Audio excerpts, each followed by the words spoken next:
center of our nation's power, I can think only of everyone who's been made to feel powerless by their abusers, by a system that failed to protect them.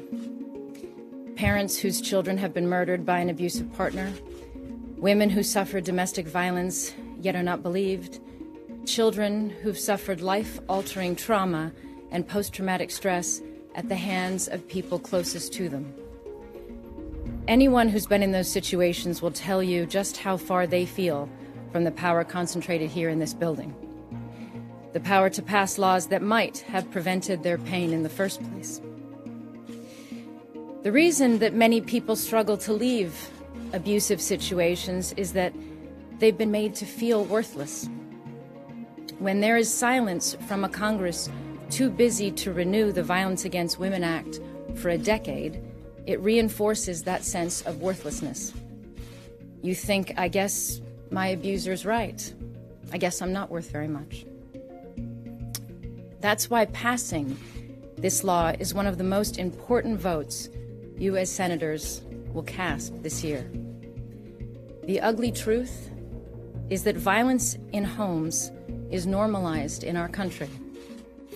Between 4 and 7 children die daily in America from child abuse and neglect, and 800 children have been murdered by a separating parent since 2008.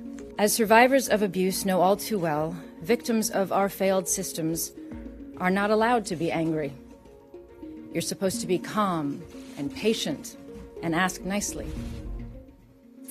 But you try staying calm when it's as if someone is holding your head underwater and you're drowning. Try to stay calm when you're witnessing someone you love being harmed.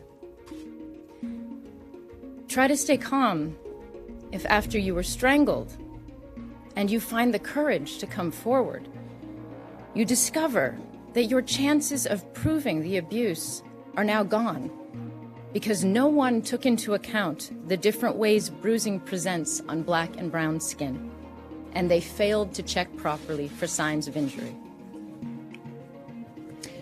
I am in awe of the parents who, after the murder of their children, have fought to change the law to protect the next child. I want to acknowledge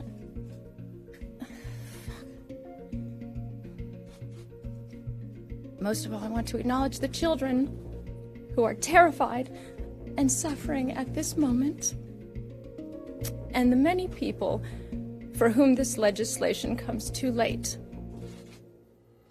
The women who have suffered through this system with little or no support, who still carry the pain and trauma of their abuse, the young adults who have survived abuse and emerged stronger, not because of the child protective system, but despite it, and the women and children who have died, who could have been saved. Thank you.